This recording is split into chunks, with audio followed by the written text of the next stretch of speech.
Good morning, good afternoon, good evening. Welcome to the best DFS show that just happens to start at 8 Eastern Standard Time. My name is Rob, Sir Robert 6, RotoPros.com, Rad Rob Diamond on Twitter. Welcome. Today I'm looking forward to an excellent NFL slate we have lined up here. It's going to be really powerful. I think there's a lot of really interesting takes, some really sharp plays that we can jump on here that I'm not sure many people will be on. It's going to be pretty ownership heavy with a lot of people homers jumping on the Toronto Dallas game. So I think there's going to be a lot of ownership leaks right across the board that people can jump on for both formats, because I have a feeling there's going to be a lot of 50-50 game stacked cards out there looking for the final game to try and get as many of those two very popular teams on your cards. But in all honesty, I think there's a lot much better play. So as usual, let's jump right over to the screen share.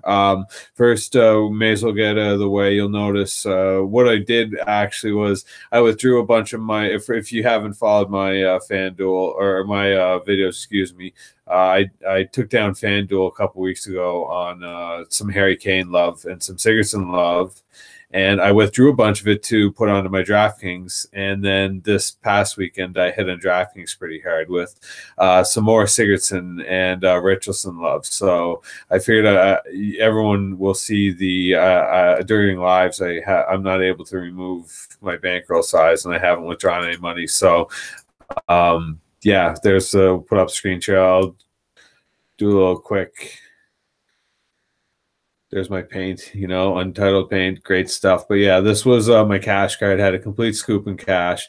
It was excellent. As you can see, it went over just to over $1,000, but almost I've finished 38th and second in the Gonzalo. And yeah, again, it was a lot of Everton love, last minute love that really kind of pushed me over the top. At this time, if anyone read my article or watched the video last week, you would have known that I was pretty crazy about Jonjo Shelvey. He was easily my favorite play of the slate. So he really paid off, and thankfully. So it was exciting. I was actually sleeping, to be 100% honest. I went to sleep. I work nights. So this slate's usually around midnight for me, 1 a.m., right? So East Atlantic Standard Time where I'm from in Canada. So I usually try and go to bed for the late game. And I woke up a little bit. I think it was like halftime, and it was 2-0 Newcastle. So I was kind of pressing the panic button a little bit, and I jumped on to see that Shelvey also got an assist. I was pretty close to being 100% honest, and it kept climbing and climbing. I knew I needed another assist. I needed another assist from Shelvey in order to really jump over the top. I was 5 points shy, but yeah, I was pretty happy overall with how everything went with the soccer, and I was able to up my bankroll and up my PayPal at the same time without really having to transfer anything. So yeah, that gets that out of the way. Let's jump into the hockey slate right away. Oh, I also had an excellent weekend in NFL too. Completely scooped and cashed again, so it was pretty excellent. So I got all my hockey in. I'm really excited about this slate. Let's just jump right into it. San Jose is at Philadelphia. San Jose right now is potentially one of the coldest teams in the entire league. They're absolutely brutal. They're technically literally on the other side of the country right now, playing what is for them a very early game. They got absolutely brutalized by the New York Islanders of all teams, 4-0. They weren't even able to score in the Islanders. There's some argument to be made that right around this time of the road trip, their bodies start to trend more in the proper direction. So this is not like a new thing either. Basically, every year San Jose has a early trip very early in the year where they go on a 3-4 away game, away game trip on the other side of the country. So it's either this game or next game their form will start to kick in, but I just don't think they're as good of a team this year, especially Carlson and Brent Burns, whose salaries are just still way too high. These guys are playing like 4K players. Now, are they capable of going out and putting out 8 points each? Obviously, it's Carlson and Brent Burns, but for the time being, they're still at a really high buy high scenario because they're so popular and so well known that a lot of people will be jumping on them just for the opportunity to have them. So I'm not really interested in terms of San Jose. I think the one guy, if I was looking at anyone, would be Kevin LeBlanc.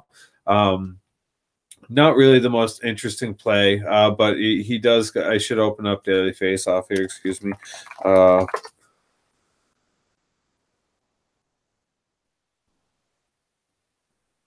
Sorry, I should have that open ready, waiting for everyone.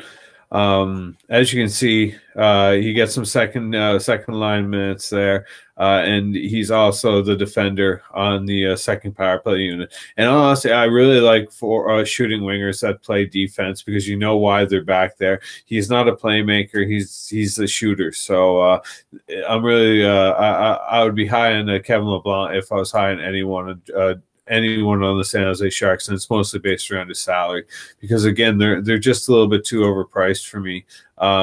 Joe Thornton's out, so Pavelski will be playing more first line, which is just like it's not a very strong first line as is. So I'm not they're lacking depth, and now without Joe Thornton, excuse me, Jumbo Joe, I'm not really sure how they're going to be able to cope for the rest of this road trip, and they could even end up like 0-4 or 0-3 or however long this road trip may be.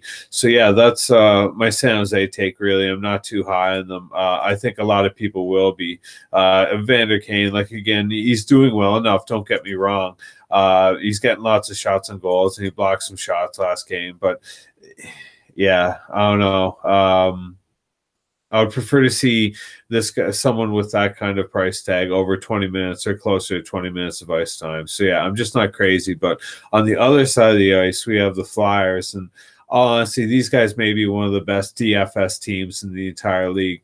A lot of this is based around the fact that they don't have a goaltender. Brian Elliott is not a starting goaltender whatsoever. He's not capable. Calvin Pickett's a good guy. He was a World Junior goaltender back in the day, but again, he's just not. He's not an NHL caliber goaltender. Otherwise, he would have been by now. He's had more than enough chances. So. As usual, the Flyers are going to try and get to the final on the back of like a Bob Boucher or some sort of random goaltender taking the entire way because honestly their team is really stacked. Gostisbehere is maybe one of the higher floor plays in the entire league. Definitely a cash lock this slate. He has one of the better shot counts and block shot counts. So before he's been putting up 4 and 3 points without getting a goal and an assist. And this slate he stands a really high chance of getting an assist. Excellent minutes.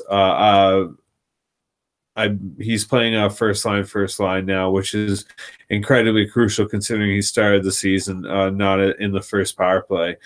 So yeah, I have this power play is honestly my favorite stack of the entire slate. Probably the best power play in the entire league. Again, if they can get some goaltending and find some breaks along the way, they could be seriously set. If I was to do any kind of stack here, it would be a Drew, Gostisbehere, Voracek, and Simmons, and I would cut out Kuche.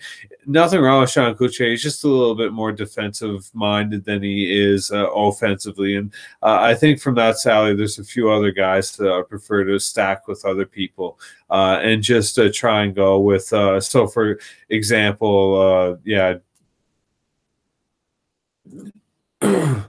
and then if you want, there's actually one super value play here on the Flyers this slate that I think is pretty interesting, and it's Jordan Wheel. For literally min salary, he's going to be stepping into the spot of JVR in the third line, and he should also be getting some power play 2 time. Jordan Wheel isn't a stranger to the NHL. He's had a few games kind of in this role as the next guy in. He's more of a shooter. So again, I like exactly knowing what he's going to be doing here. This line may be the hottest third line in the entire league right now. A lot of that is built around Wayne Simmons. He is another player that I think is a cash viable player this slate without question. Honestly, he's one of my favorite cash plays. He's got 8 shots this league, which is pretty excellent. It's consistent. I wouldn't mind if he had a few more block shots, but I really like his goal upside, and especially he's showing a little bit of ceiling too. So in the case that he does end up in a really favorable situation, for example, if San Jose take 3 or 4 penalties this game on the road, we could see 3 points coming from the Flyers' first line power play, which really wouldn't surprise me considering, again, other side of the country, they have to be tired, more penalties. Yeah. Jordan Wheel, if you want to get super valuable, but I think taking both these players in cash is super viable this slate, mostly because Wayne Simmons' salary should be closer to the plus 6K side of things. But yeah, if I was going to make a suggestion here, it would definitely not be to game stack it, because San Jose salaries are just too expensive to game stack, where there's way more viable game stacks we'll be talking about here. And in terms of the Flyers, San Jose is going to score, or San Jose are going to score, however you want me to word it. Sorry, English teachers. But in terms of the Flyers are going to have to score more, and they're definitely the more capable of the two to score more. So I think a 4-2, 5-2 score line here is very much in play. Maybe even a 4-1, but I don't see San Jose being shut out, but I just don't see them paying off from their salaries. And I don't think Brian Elliott will pay off from even from his salary. He's more likely to finish with like a 5 to 5.5 score than get a shutout and break the slate. So yeah, 4-2 Flyers is what I'm going for. And 3 points Wayne Simmons. I really like these guys in cash. So yeah, next game, Vancouver and Carolina. Now I'm going to X these two out. I'll try and put them back here. Usually I try and keep a good cash skeleton up as we go, but this game needs talking about on every possible level. If there was one game so far this season that I think was the most viable game stack, it's absolutely this game. Neither goaltender, any of these goaltenders are in any way capable. It wouldn't surprise me to see McElhinney get to start again. And if that's the case, it's a major, major uptick for the Hurricanes, because Mrazek has not been capable at all, and Markstrom is not an NHL caliber goaltender. My humble opinion. He's been here for a few years now. So anyways, in terms of DFS, he's not a viable goaltender. If anything, he's a target. So if, like I said, McElhinney gets to start, major uptick for Carolina, and you can forget as a lot of what I talk about Vancouver. But if it's Mrazek and Markstrom that gets the starts, this game stack is absolutely by far my favorite game stack, my favorite GPP script of the entire week. Both teams are cheap. Both teams have the capability here to put up 3 to 4 goals. Again, that's if McElhinney isn't getting the start. But yeah, I'm not so high on the Carolina first line. I think they're just a tiny bit too expensive, especially in comparison to the second line. The second line of Jordan Staal, Justin Williams, and Warren Foegele. Now, if I was to do anything here, the first stack I would go for, again, as per usual, is the Jordan Staal, Justin Williams, Justin Fox stack, which you can see plays out partially here and then right there. I know this isn't the most viable, but this is super core, super chalky right here, and getting a piece of that, some sort of viable, consistent piece of that, is best served through Staal. Now, I wouldn't hate it if you go Hamilton. The fact is that the Hurricanes are quite literally one of, much like the Flyers, they're an incredible DFS team. Furlan's top 20 in shots so far this season. Jordan Stahl's top 10 shots so far this season. Justin Williams, top 15 shots this season. Jacob Slavin's top 5 block shots this season. Dougie Hamilton's top 20 shots this season. Justin Fox, an excellent floor play. He just hasn't quite got into shape yet. Again, I'm not so high in the first line because I think AO and Teravainen are just a little bit too expensive in comparison to Jordan Staal. That's almost a full $1,000 difference, and that's massive savings whenever you get to talking to some of the other wingers that you can afford here. But in terms of cash, I think Jordan Staal is one of the better plays. I'm a little bit concerned that Carolina are on a back-to-back here, but they're on a back-to-back home game. It's early in the season. I'm not sure how seriously that will affect them. Again, especially if they have McElhinney, I'm even more confident Jordan Staal in cash. And I think the same can be said for Falk. I'm less bullish on Falk, but his salary is just way too cheap from 4.8K going up against the Canucks at home. Just way too cheap. I think you can put Dougie Hamilton in, and his salary is right around where it should be, and he does have a lot more upside and probably a little bit more floor. But I just feel I have this how should I say, a saying or a group of players I kind of put people into every slate, and I call it the "they'll be fine" group or category. Like Justin Falk's going to be fine. He'll be fine. Like 4.8K, he'll be fine against the Canucks. I don't have too many problems with that. Where like if you just want more reassurance, go with Hamilton and spend a little bit more. But yeah, even if you want to fall down to Slavin, if you're going to be super discounted about it, and just hope he blocks 4 or 5 shots and he can pay off just from that, which again, he has that ceiling to do that. Excellent minutes. Like that again, too cheap. These teams are too cheap. Furland, like I was saying, he's borderline cash viable. So is Williams, especially since he stacks well with Stahl. I really don't mind these two in cash. But again, if in cash, see, this is a little bit heavy for cash. Once we get to 3 players deep, especially on a team that's unreliable as Carolina, you're really looking at a GPP script.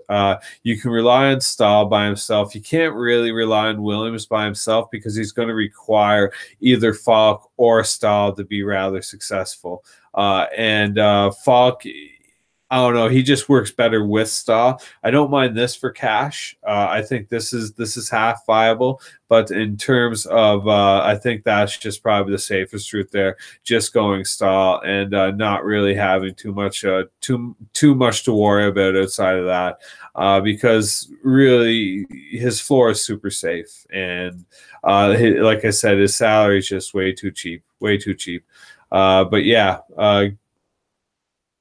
The Vancouver side of things is really interesting too to me, mostly because Elias Pettersson's one of the better floor plays I think of the entire slate, and could be one of the better DFS players come closer to Christmas. His salary is right where we're looking for in terms of cash. His minutes are getting better. What he's doing with his minutes is absolutely incredible.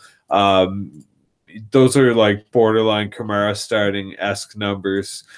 So like, see how he keeps panning out. But again, in a game stack, I don't mind that. I really don't like any of the wingers. Brock Boeser, it's sad, but he had a really bad injury there at the end of last season, and it doesn't look like he's back to himself yet. Erickson, yes, you could, especially from 4.4K in DraftKings. But his minutes are absolutely atrocious. Like, it's borderline pointless to play someone that's not even going to see 10 minutes. It doesn't matter if he gets 2 points. Like, it's just you can always find someone better that will get 2.5 for probably a little bit less. I don't mind Glodobin from 3.2K. I think that's interesting, especially if you're going to look to stack the Vancouver second line. Which I do like, to be 100% honest. If I was going to look to anywhere again, because it's built around Pettersson and Louis Eriksson and Glodobin, and then you can get Glodobin and Eriksson on the power play here together, where Pettersson's playing back here. But really, the big play from this game, and probably the biggest lock of the entire slate, is Alex Edler, 5.8K. There's a few reasons behind this, him being the main play for this slate. When you go down the list, Carlson and Burns don't deserve these salaries. Morgan Riley's fine enough, but will have so much ownership in GPP that he's almost unviable for that. PK Subban, until last game, really had nothing going for him. Edler leads the league in block shots and by some distance. He has an excellent floor for shots on goal.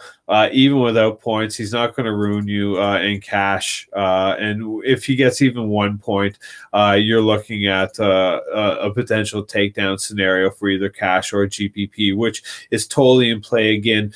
Excuse me, if McElhinney is not starting. If Mrazek is starting, Edler's the absolute stone cold lock of the play. If McElhinney's starting, I would prefer to go with Gostisbehere as my stone cold lock of the slate. But I really like Edler here, obviously. And again, if you want to start game stacking this, it gets really possible when you start putting in some of these wingers. And then you can either put in Hamilton or Falk, either or. And then it's basically just find a good goaltender and then go with like even like a wheel for 2,500, and then you're bumped up to a 6K winger. So yeah, again, there's nothing wrong with that at all.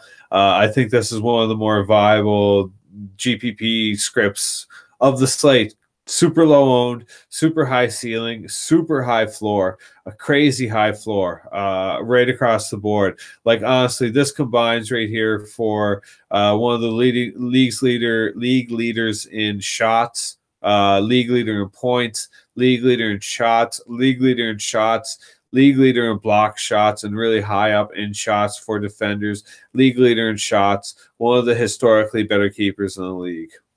Like GPP, they're all going to be under 5% owned. Good game. Like, there's your money. So yeah, I really don't mind any of this in a game stack. I think it's hugely viable and allows you to plug in if you want to plug in one of those Toronto or Dallas guys that you really are homering for, or maybe a Winnipeg or a Nashville guy, because all those games are really high ceiling teams. So yeah, that's really my take here. I would say it's probably another 4-2 game, maybe even 4-3 Carolina over Vancouver.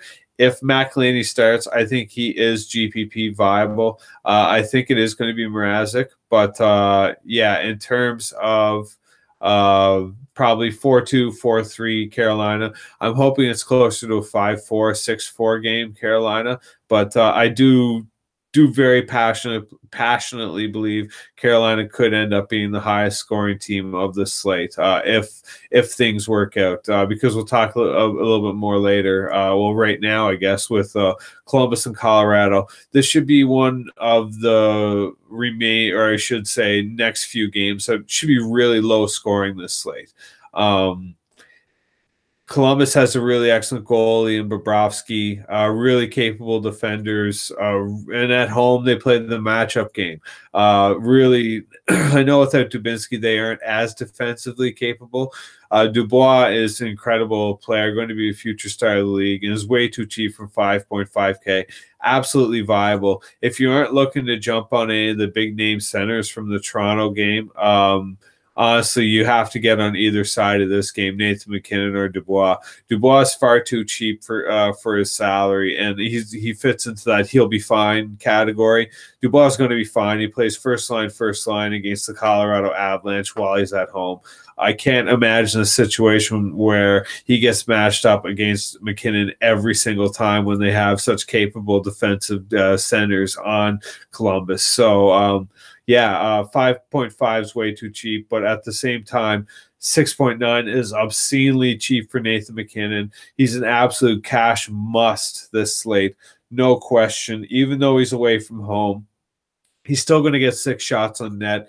He's leading the league in shots, and it's not even remotely close. He has like a game less than most people, too. I don't expect him to block a lot of shots, but yeah, like honestly, six fantasy points is his borderline almost floor. I would say four fantasy points is his floor basically every single night. And even from 6.9K, that's you can't say no to that because that still allows a lot of really awesome things, especially we'll talk about a couple more value plays here later on. There really isn't a lot of super expensive guys that you need to go with. So I assume if you're going Nathan MacKinnon in cash, you wouldn't go Dubois. That would be a game stack. But again, this is probably going to be a really low scoring ceiling game. At max, I see maybe a 5-2 win for one of these two teams. That's like the absolute max ceiling, where this ceiling could get to 7 goals. One of these teams could get to 7 goals. And I see the Flyers quite similarly, but quite a lot more easily getting to 5 goals. So like, yeah, it's really hard to say no to Nathan MacKinnon in cash at 6.9K to the point that like he's a borderline cash lock this slate. He's just too good and playing too well. And I know Bobrovsky is the goaltender, and the Columbus shuts him down. That he's going to get you the shots that you need in cash, where other guys just are a little bit untested or may not show up. And in a case like this, and you take someone like him and Jordan Stahl, like you're getting such serious discounts for probably 10 to 12 shots on net this game. Roughly, like that's kind of a ceiling, but like 8 minimum. So like, yeah, I don't know. I think that's an excellent cash lineup right there to start with, and then you can add in Wayne Simmons if you like. I think he is cash viable. He may not be my favorite cash play, but I think he's super cash viable. I think both goaltenders are in play for GPP in this game, mostly because of their salaries. Bobrovsky is an elite goaltender, especially at home, and 8.1K doesn't really represent that. And at the same time, Grubauer did help Washington win the Stanley Cup last year. And there was even talk going into the playoffs, if anyone remembers, that he was going to be the starting goaltender. It wasn't just Holtby the entire time. So, he absolutely has relevance to me from 7.4K because Columbus are not a high-scoring team. They're generally a score two and try to defend and win kind of team. So I think Grubauer has super relevance in GPP this slate. 7.4K is way too cheap, and that allows you to go absolutely ham in salaries. Very easily, mind you, get the entire Philadelphia line one power play into one stack quite easily. So, yeah, I think both goaltenders are in play for a low-scoring nature game. But Dubois, I think Dubois and Werenski make an interesting stack for GPP, but I would counter that with a more favorable stack with just Nathan MacKinnon, especially in cash. Get Nathan MacKinnon in there. And the other take from this game is that Landeskog may be out. And in the case that he's out, Matt Calvert should be jumping up to the first line to play with Nathan MacKinnon. And if that's the case, he's even cash viable from the 3.2K in DraftKings. That's a very much he'll be okay scenario. He'll be okay. 3.2K playing on the first line with Nathan MacKinnon. He's going to be okay. If anything happens, he'll be involved. So, yeah, if Landeskog's out, I really like Matt Calvert. He massively jumps up my GPP radar, and he'd be borderline cash viable if you need some really good value. But yeah, my take from this would be a 3-1 Columbus win with an empty net goal. Something rather low scoring. I don't see a shutout again, but if I do, I would hope it would go to Grubauer. Just he's gonna have no ownership this slate, absolutely none. Or even if he does have any remotely some, it won't be in relation to how good of a potential player he could be. Because like I said, he was excellent with the Capitals. So yeah, next on to the Calgary Flames at the Nashville Predators. I think this game again has a tremendous amount of value. A lot of that has to do with the fact that Calgary aren't very good, particularly their goaltender isn't very good. After multiple games, and you're averaging literally, that. I don't know what to say. Mike Smith was never a very good goalie. He was always adequate, but not in Calgary. This isn't going to work out. On the other side of the country, not really interested in taking this on. The first line of Calgary is something you use at home. A Lindholm would have more interest to me if he was on the other side of 5K because I think there's way more viable options, especially same with idea with Tkachuk. I suppose he could be a little bit more GPP relevant than the first line would be. The Backlund, Cesarek, Tkachuk. What's their Backlund, Cesarek? Kachuk's playing first line. I would just take Tkachuk by himself if I was to do anything, and just hope he's the main man for them because I really don't see the first line producing that much away from home, especially against a team like Nashville, who are absolutely laden with players across the board. Like Calgary isn't deep at all. Even their second line isn't that good. But like once you get to the third and fourth, they get trampled really quickly. So yeah, especially when you compare them to a team like Nashville, it isn't even really much of a comparison. Again, I'm not really interested in the first line of Nashville because I think they're going to match up against the first line of Calgary. But on the other hand, this is easily my favorite line to stack of the entire slate. It's not even remotely close in terms of who's my favorite. Craig Smith is easily my favorite play of the entire slate, either site, especially in DraftKings. His salary should be plus 6K, and he's still hovering at the 5K range. Way too cheap for a player of his capability. As you can see, Fiala is also super cheap. He hasn't been producing very well in DFS, but he's looked really good on the ice, and there's a lot of reason why Craig Smith has found any kind of success. In terms of Kyle Turris, again, 4.8 is just way too cheap for GPP. I'm not really interested in either the defenders. They give me the Brent Burns, Carlson feel. Yeah, the two super expensive. If I was to go with anyone, I suppose it would be Subban. But like I said, yeah, I guess he's actually been doing really well. He's pretty well. It's Josie, the one that's not been doing very well at all. Josie's the one that's not viable. Subban's absolutely viable. I think I mentioned earlier that he wasn't. But yeah, Subban's totally viable. Even from his salary, I'd probably prefer either Gossespear or, yeah, meant to put him back on, or maybe Falk or Hamilton. I still like another defender more than those two, but I think they're all super viable for cash. But yeah, that second line is really, really beautiful. And the thing that's so great about Craig Smith is that on FanDuel you can stack the second line and let Turris and Fiala do their thing in the second power play, and let Craig Smith do his thing in the first power play. And if either power play hits, you're basically getting the extra power play bonus points in FanDuel. So I love this Nashville side. I think Calgary's going to take a ton of penalties this game. They're going to be super tired, and Nashville is just going to absolutely walk them with their power play, which is very Philadelphia Flyers-esque in terms of skill. If I was to pick stacks again, I would try and stack the second line first. The next stack I would go for would be another one of like the Flyers, except skip Ryan Johansson. Again, good enough player, just more likely to be more defensive than attacking. And you get Forsberg at the back end putting shots on with Subban. Arvidsson's been playing some incredible. I'm not sure if anyone saw his breakaway goal, but it was top notch. Really, really video game stuff. So like, I like this whole outlier here. I would, like I said, I would avoid this as a stack just because they're more likely to play even strength against Calgary's top line.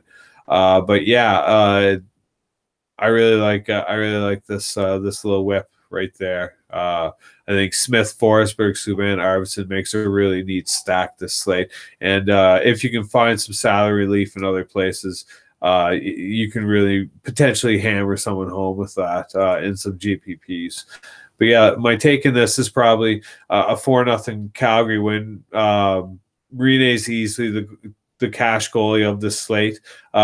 Biggest favorite for a reason. Already one of the best goalies in the league.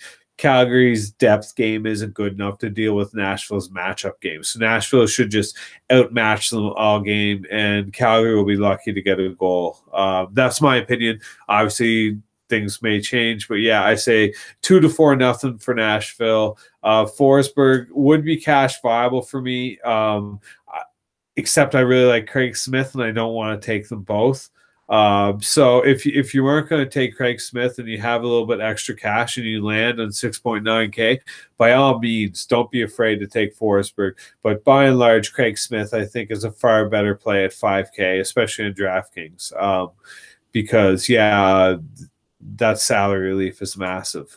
Going on to the next game, the Kings are traveling to Winnipeg. This is going to be a pretty interesting game too, for a lot of reasons that I'm not sure a lot of people are prepared for. The Kings are one of the more defensively minded teams in the league. And what that really means is that they try and keep all of their games under 4 total goals. This one should exceed 4 totals. This should smash 4 total. I don't think this one will either. I think both of those will stay under 4. I think this one will stay under 4 as well because Calgary probably won't score. So, yeah, we're looking at a low-scoring game. That's what I think, first of all. Winnipeg, obviously, at home is never something to pick on, so I'm not necessarily looking at LA players. Winnipeg do have an extreme weakness this season, and so far they lead the league in penalties. It's not even remotely close, actually. It's pretty obscene how many penalties they've taken this time, how many penalties they've already taken this season. So LA power play 1 is already super flames. So I think Kovalchuk, Kopitar, Muzzin, and Doughty in a stack is really optimal. I would cross out Kemp just because he doesn't really fit. He doesn't have the same kind of upside. But those 4, I think, are as good as 4 as you can get this entire slate. I'm not so much interested in the second line simply because I think Winnipeg have 4 lines that they can roll with, and it may just be even strength shut down until Winnipeg starts taking penalties again and they lose again 5-2 or something like that. So I do think that LA have a lot of defensive upside. You can even fill with Martinez if you want because he gets some excellent time too. So if you want to take an extra LA player, but yeah, again, if you're going to stack, it's just got to be Kopitar and Kovalchuk and cut out the loose wheel. A follow in this situation, good enough if you want to take he doesn't even play power play, so he's not even viable. And I suppose if you want to take Kemp by himself, you could do that, but like that is super suboptimal compared to all the other options here, because I'm sure Muzzin and Kemp probably have around the same salary, and Muzzin is by far a better play. 3.7K, 4.4, yeah, relatively close, and yeah, that speaks to how much better Muzzin is. So yeah. I really like LA in terms of their power play, but most of all, what I really like is Jack Campbell and GPP. Now, I'm trying to, I'm not trying to, I'm going to post this as an article version here later too for anyone. I know a lot of people have messaged me saying, I'm at work, I can't watch a full video. Can you put in an article for me? So I'm going to have everything broken down here. I think Jack Campbell is one of my favorite GPP plays of the entire slate. For anyone who doesn't know the Jack Campbell history, back in the 2010-2011 season, he was the top goaltender in the entire world for juniors. He played for the USA, upset Canada in the final, and that Canadian team was one of the best Canadian World Junior teams ever. Jack Campbell is as legit as they come. He was struggled in Dallas because what goaltender ever hasn't struggled in Dallas? So that was unfortunate. He went like 11th overall, I think, in 2010 or 2011 to Dallas, and he floundered there for a while. And he's been with LA for the past couple of seasons. And obviously, Jonathan Quick is a borderline Iron Man, or has been up until the past couple of years. So Jack Campbell, I think, got eight starts last year. Never really got the chance to shine. I'm telling you, 6.9K is not a salary for Jack Campbell. I don't care who he's playing against. Put him up against literally any team in the league. I do not care. 6.9K is too cheap for Jack Campbell. Am I saying that he's going to go out here and stonewall every single team, every single game? No. What I'm saying is that he has a capable ceiling, as he showed last game, to absolutely break stuff open. There's no reason for him to be that cheap. This was a reasonable salary for Jack Campbell. Now, obviously, Detroit is not Winnipeg. I totally get that. 6.9K is just too cheap for Jack Campbell. He is a game-stealing goaltender. He's absolutely capable of doing these things. He also happens to play on a team that's extremely defensively capable, extremely across the board. That's what they do. They look for 2-1 games. That's all Jack Campbell needs, is to keep Winnipeg under 3 goals, and he's going to be absolutely fine. In GPP, excuse me, because 6.9K opens up every door possible this slate, especially if you take that in a game stack with the Carolina-Vancouver game. What player do you want? That's not on Winnipeg. Basically, pick any player, any 2 players that are forwards, or defenders, whatever you want, forwards preferably, to actually spend the money, and you'll have it. So, yeah, I really like Jack Campbell in GPP. He's not my cash goaltender by any means, but he's definitely up there for GPP because, yeah, Brian Elliott isn't a goaltender. Martin Jones is in trouble on the road. No goalie. decent enough goalie. This is the only other game that I would consider rivaling Jack Campbell with. But at the same time, a lot of my goaltender, I'm just going to keep playing Rene whenever I can, especially on FanDuel. We'll take a look at that in a moment, but he's just way too cheap. But yeah, Winnipeg aren't, I'm not saying fade Winnipeg. That's not what I'm saying by any means. Winnipeg are obviously one of the best teams in the entire league, but they do have weaknesses. Like I said, they've been taking crazy penalties. They haven't quite got to form yet. But like Josh Morris, he's up there in the league lead for shots blocked. Obviously, Patrick Laine is up there in league lead for shots taken. Scheifele's up there, Wheeler's up there. So it's like they have a really good team. Bufflin. It's just, they haven't quite got up to their salaries yet. Obviously, last game, the 5-goal outburst wasn't a bad thing, and it really helped, and they paid off. But it was against Dallas, and that. They got beat just as bad the night before that. Or they won. They got beat against Dallas 5-0. They beat St. Louis 5-1, 5-1, 5-1. Excuse me. I'm all over the place here. But yeah, they're a boomer bust. They're very much not a cash type scenario. So that was for sure.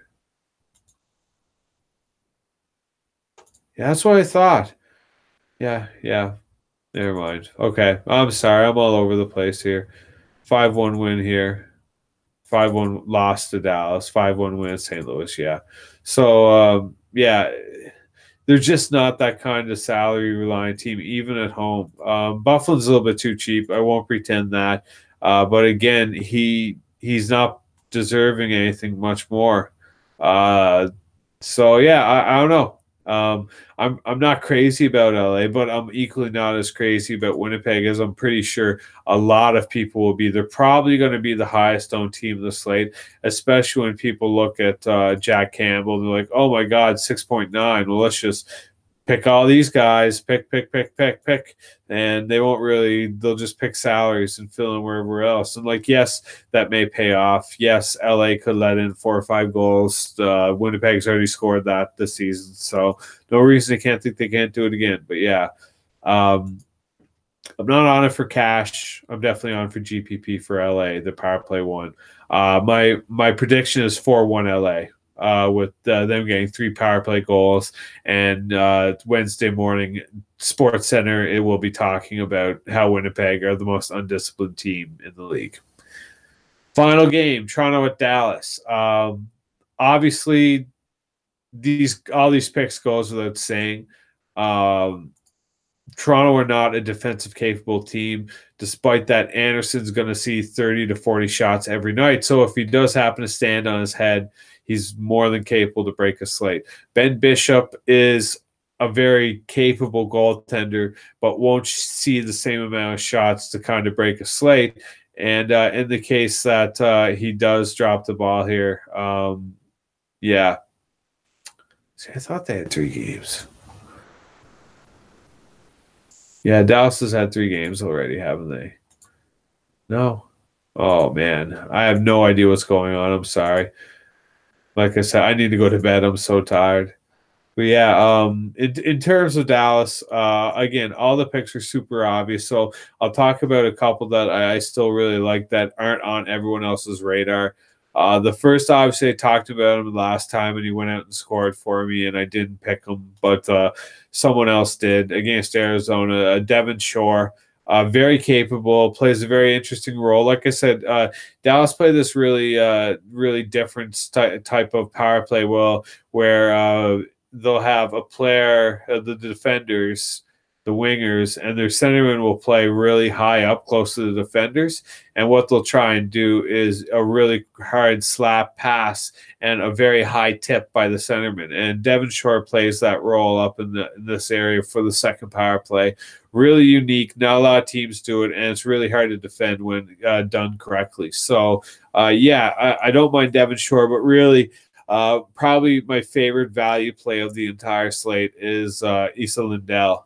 on Dallas, the defender. Only 3.6K. There's going to be tons of upside in this game. Neither team are very defensive minded. So I think he has a really safe floor of 2 points. Dallas at home, he's basically walking 2 points at home. Last season, he averaged 2 fantasy points a game at home. So, like, I have no issue whatsoever using Lindell in cash. GPP, if you're stacking some hardcore Dallas and you need some salary relief, absolutely Lindell is totally in play. But in terms of cash, I think Lindell is as solid of a lock as anyone else in the league. Now, again, you can very easily play Gostisbehere, Lindell, and Edler. I have absolutely no problem with this whatsoever. But again, if McElhinney starts, I'm not as crazy about it, but Edler's still going to have this crazy floor. And then again, you can put in Rene, and I'm sure there's definitely someone in that range right there that you can fix, or you can drop Edler and you still have lots. You can go basically 2 borderline 5K guys, and there's lots of people in there. So again, I think this right here is a really, really solid cash skeleton. I would even go as far to say it's one of the better ones I fell upon as building. I think there's different options for Simmons, but I don't feel there's any other options for this right here. One of those that I really like this slate is taking Radulov with Lindell. I think Radulov's in line for a huge game against the Leafs. Not going to lie, I'm a Leafs homer, and Radulov kind of destroys us every single time. If you want to take the high shot count of Patrick Laine, that's absolutely available. I think either Drew, like I said, Simmons, Drew, Voracek, all of them are very cash viable this slate. Kachuk has a really high floor too. So, like, if you want to come back with a little bit against Smith, I don't love it, but it's absolutely viable. That stack could work for power play 1, or this stack could work for line 2. Both of those are completely cash viable. So again, you're left with tons of money to work with here. And even especially if you do something crazy, like take the free space Jordan Wheel at 2,500. Yeah, that's basically Laine and Radulov together, or you get where I'm going here. A really high end winger, and still a really good option. I didn't even talk about Kyle Connor, who's line one. So, like, yeah, I hope that gives everyone a really good idea, especially how to build cash. In terms of GPP, I'll just run through really quickly again my favorite GPP lines. Let me bring it up here. Sorry. Nashville, the core being Kyle Torres, Craig Smith, Kevin Fiala, the line 2. And then if you want to fill with the power play, you can do that too with Victor Arvidsson in this order. Victor Arvidsson, Philippe Forsberg, PK Subban, and finally and lastly, Ryan Johansson. I think that's excellent. The Carolina line 2 without Foegele, but with Justin Falk. So the core being Jordan Staal, Justin Williams, Justin Falk, and then you can fill with Verlander and Dougie Hamilton, or Dougie Hamilton instead of Falk. But Furlan makes an excellent little fill with Jordan Staal and Justin Williams and one of those 2 defenders. Really excellent high-end stack for this slate. Probably one of my favorites. The LA power play 1 without Kemp. The Columbus simple stack with just Pierre-Luc Dubois and Zach Werenski, just those 2. A simple Dallas stack between like Tyler Seguin and Klingberg, or Radulov and Lindell. Any of those 4, take 1 forward in Seguin and Radulov and pair them with 1 defender in Klingberg or Lindell. You can take all 4 together. The point is, though, to avoid Jamie Benn's salary. There's nothing wrong with him. He's more than capable of going out and getting a hat trick. I'm not saying he won't. It's just there's no reason to pay that kind of 8.3 salary when you can get some other guys too. Philly power play 1 without Couturier. Same idea with Johansson. Just cut out the defensive guys. So you got Voracek, Giroux, Gostisbehere, Wayne Simmons. You can fill that even with Jordan Wheel. You can still put Couturier in there if you want. I also like Provorov from that game. I think he has a really high upside. But yeah, that's basically it. this is basically the breakdown for the main slate on DraftKings. Now, the next thing I want to take a quick look here is at tiers, because I think once again there's some really sharp plays here that we can put in terms of tiers, and not a lot of people will see coming. So there's some tiers. Let me just get set up here. 1 second. Okay. So, tier 1, Austin Matthews, Tyler Seguin, Nathan MacKinnon, John Tavares. The obvious cash play here to me is Nathan MacKinnon. He doesn't really have the ceiling the other group does have, but the other crew has, but he absolutely has the floor. One of these two is going to cancel Seguin out unless Seguin dominates them, so they'll end up being canceled out. But the next cash I would go with is probably John Tavares. Tavares has a lot more shots and just a general higher floor than Matthews, and I'm kind of predicting Matthews and Seguin to be seeing most of the matchups. So McKinnon or Tavares is probably my two favorites.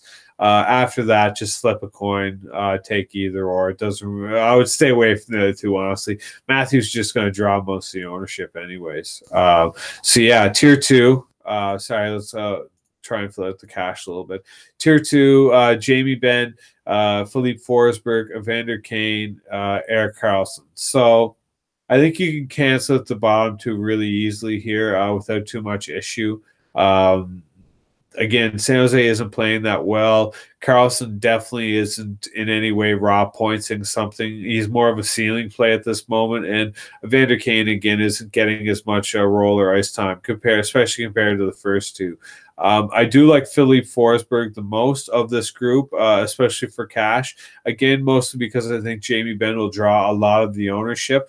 And I suppose in situations here where we don't have to worry about salary, I don't mind stacking Seguin and Jamie Benn and GPP. As you'll see, there's a lot of other Dallas stacking options here where there's not so much Toronto. So, yeah, I'm really into Jamie Benn in here in terms of the GPP stack with Seguin, but in cash, I'm going Forsberg against Calgary. Absolutely the much better cash play.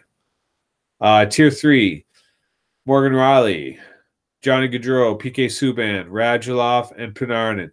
Now, again, just to touch on this really quickly, if you happen to go, honestly, I've been playing a lot of tiers. I haven't seen this very often where you can take all three Dallas players in a stack and actually still get in, where's Klingberg? Still getting Klingberg later.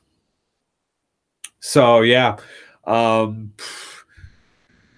I don't care if you like Toronto. That's without salary. That's like $25K in salary right there. So that's literally half your salary in classic game styles. So yeah, massive up there for Dallas in this. Really hard not to jump all over that and take as much as you possibly can, really, in the GPPs. But like I said, I like the McKinnon. I like the Forsberg. And in terms of cash over here, it's really hard to pick. But I think what I'm going to do is pair PK Subban and Forsberg, mostly because, again, I think what a lot of people are going to be doing is pairing the Dallas. And they'll get to this point and they're going to say, wow, I could just take more Dallas. And that's not a cash script at all. For all they know, Frederik Andersen could pull off a 40-save night and let in only one goal. He could still pull off 40 saves and let in 5 goals. There wouldn't be much difference there. But really, that isn't cash. That's a GPP script. If you want to do that in cash, go to it. It's just not how to play cash. It could still win you money because it's super, super powerful. But yeah, this is a much better cash script. Subban, like we saw earlier, massive shot totals, massive block shots, incredible floor. Taking 6 fantasy points as a floor is pretty awesome, especially since Johnny Hockey away from home isn't as good. Radulov's interesting. Again, doesn't have the count or shot blocked count that PK Subban has.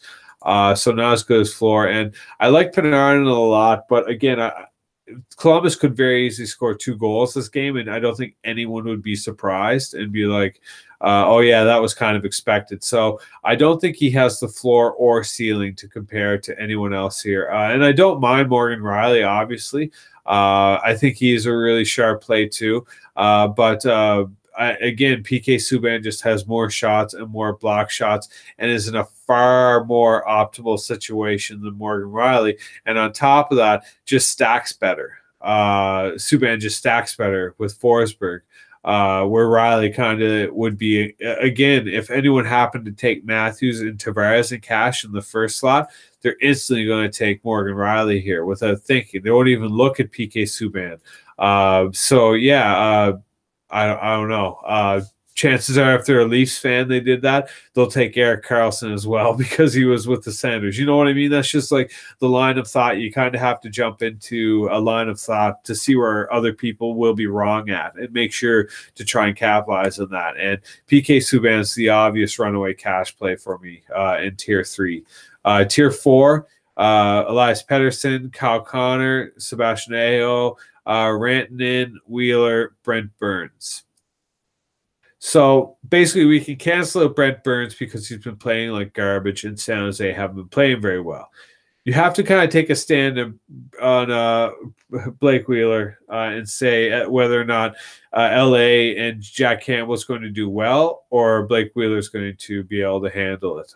So, yeah, I'm not sure about Blake Wheeler. He's viable in cash, just not where I'm looking. Rantanen works because he works with McKinnon, but not much other reason than that. AO isn't really where I'm looking either.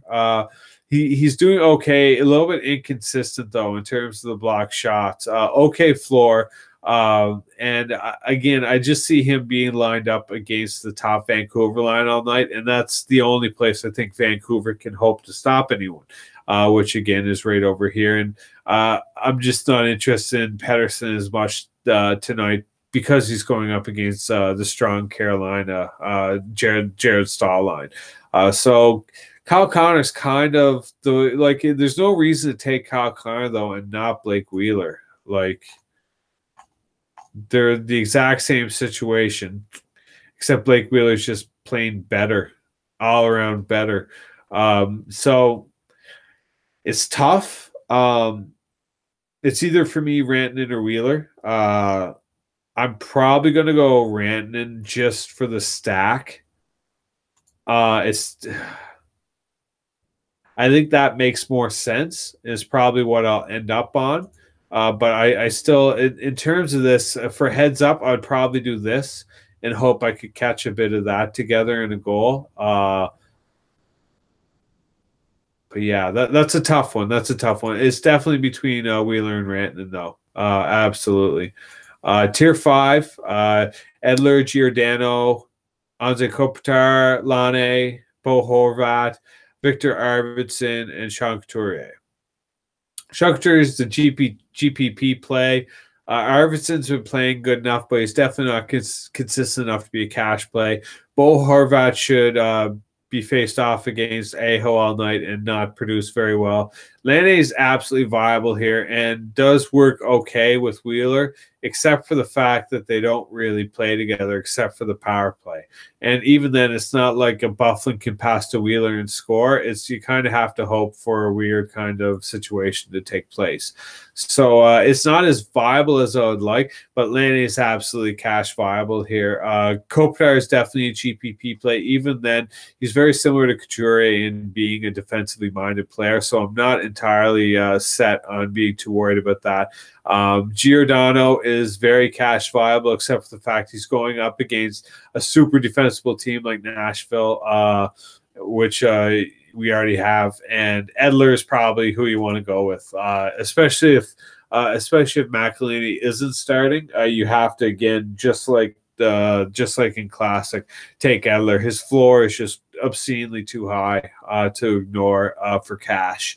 But yeah, that's where I'll be going in terms of if McElhinney does start, I'd probably go Lane, and then I would be even more compelled to go Wheeler. But in this situation, yeah, I'll definitely be looking at Alex Edler. in tier 5 for cash. Tier 6, Monahan, Marner, Klingberg, Atkinson, Giroux, Josie, Couturier. San Jose, again, I'm taking the stand that they're not playing very well tonight. Josie hasn't been playing well enough at all, let alone to try and fit into some sort of stack with what's already there with Nashville. It's not viable. I think Giroux's in the he'll be fine category, but at the same time, there's just better plays. So there's no reason to take a he'll be fine when there's just better options. I think Atkinson would be interesting if we didn't already have McKinnon and potentially Rakkinen. So I'd probably say no on Atkinson, but Klingberg's definitely where I'll be turning to this slate in terms of cash. I think it's the obscene favorite from this entire group. Monahan away from home, especially against Nashville, not happening, especially since we already have Nashville. And Marner is obviously an excellent player and good enough, stacks well with the rest of the Leafs, but isn't a cash viable option, unfortunately, in case he has an off day again. Again, like you can absolutely stack a lot of Leafs. You can stack a lot of Stars, but I think Klingberg's the only star I'd really look to take here in terms of cash floor. Other people may chase ceiling. That's fine. Tyler Seguin's just as likely to finish with 1.5 as keep a floor at 3. So, yeah, I like that. I think tier 7, Tkachuk, Simmons, Dubois. Landeskog might not play. If he does, I'm still not really interested, even though he would stack really well with McKinnon. I would probably take him, Rantanen, and McKinnon in GPP together, but definitely not in cash. Gostisbehere, Scheifele, Pavelski, and Brocky Boy. So not Brock, not playing well. Again, we're taking the stand that San Jose is not playing well. Scheifele could be viable.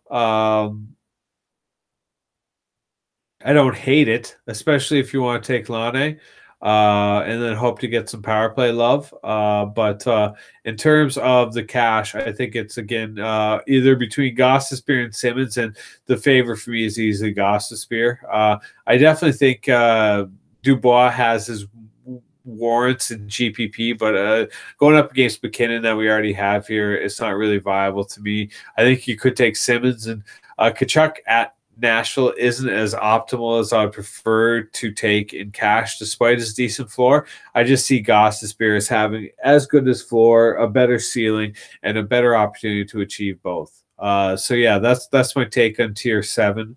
And finally, in tier 8, Eric Johnson, Furlan, Hurdle, Voracek, Meyer, Werenski, Bershey, and Wenberg.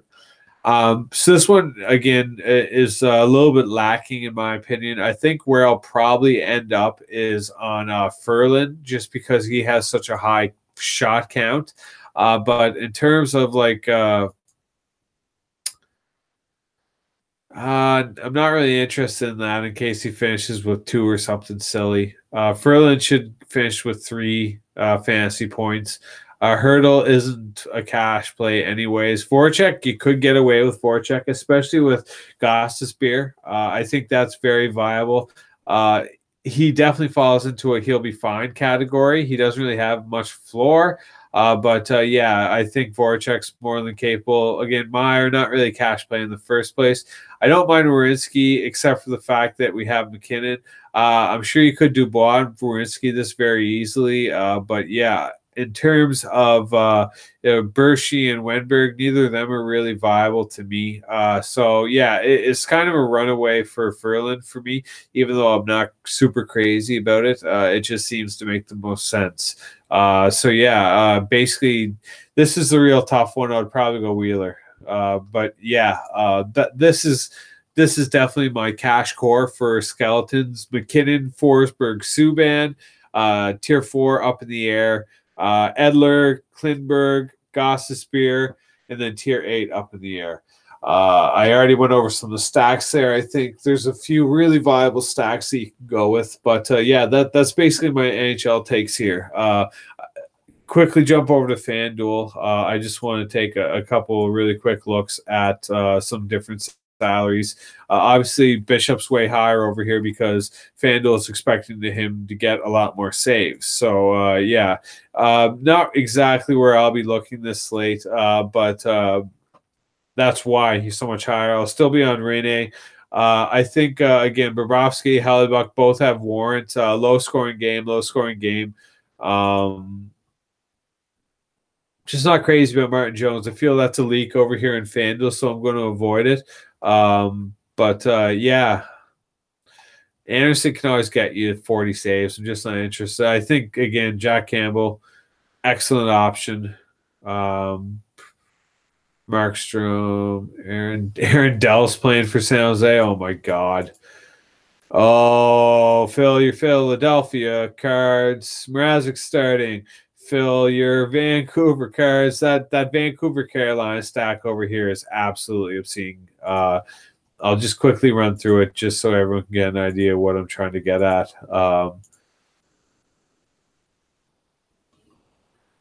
Ferland.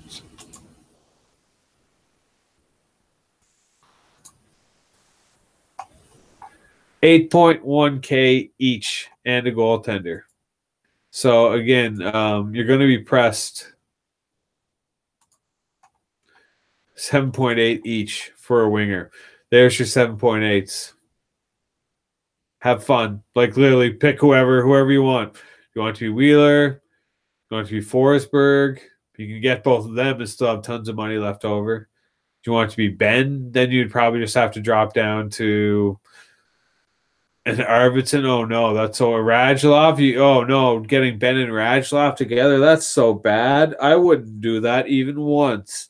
So yeah, again, like this is a ridiculous card for GPPs. Super low owned, lots of salary to work with, and really the player pool is fairly convertible. Lindell's way too cheap over here too.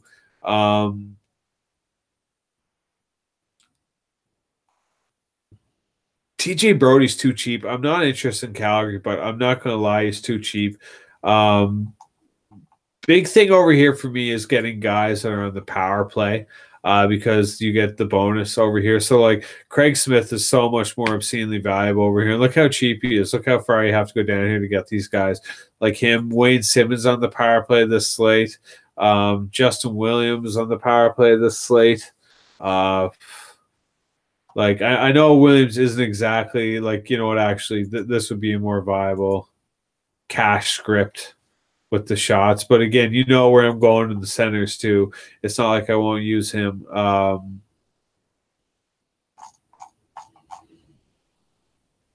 Yeah, Nathan McKinnon's obviously the most expensive over here, and I think there's a lot of warrant to fading that salary here.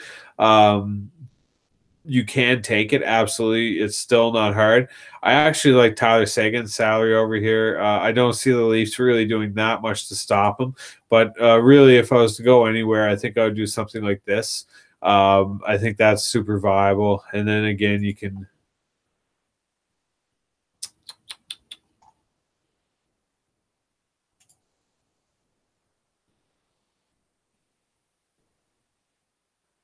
big difference there in FanDuel. Big difference. So I actually like the Ferland more in FanDuel, even with Stahl. Hope to get that power play. But at the same time, I want exposure to both the first line and second line against Vancouver. It should be a whitewash of a game for both sides. And then again, you put in Rene. 7.4K. Like, is there even a defenseman that expensive? Yeah, exactly. Like, you're set.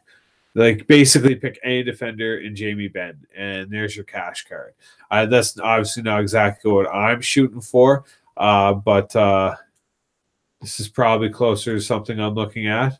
Yeah, it's tough. Again, like, you can put in Simmons and drop Dubois, and you're set again to go take on some really serious salaries. So yeah, I don't know. There's a lot I like here on FanDuel, especially. I think there's a lot more builds you can really work with the Carolina crew. But yeah, again, find a stack that's 7.9K each, and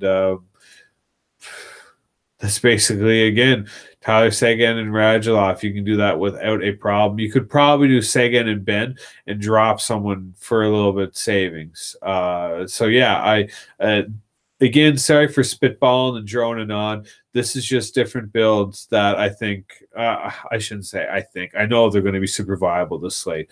But yeah, I wanted to spread the love, make sure everyone saw them. Yeah, I don't think that there's anything else really to cover here. We covered the tiers. So yeah, there isn't really that much left to do other than look at my awesome beard again. I shaved my head, by the way. Mom wanted me to tell everyone. I did it for her. I promised her that if by October I didn't win the Millionaire Maker in NFL, I'd shave my head. And obviously I'm a man on my word, but the beard stays. But yeah, thanks a lot, everyone, for tuning in. RotoPros.com. I'm Rad Rob Diamond on Twitter, RADROBDIAMOND, just for any spelling confusion. Sir Robert 6 on all the main sites, boards, and playing. But yeah, thanks a lot for tuning in. If you have any questions, hit me up. Get ass over in RotoPros. But most of all, please make sure to like, subscribe, and leave a comment if you have anything you want to say. Anything you have to say leading up to the hour of lock, try and hit me up on Twitter. I'm usually not on the YouTube video looking for comments right up to lock time, especially for EPL. But for hockey tonight, good luck, everyone. Some huge tournaments to get involved, and hopefully someone takes down a 50K tonight. Good luck. See you at the top. Much love.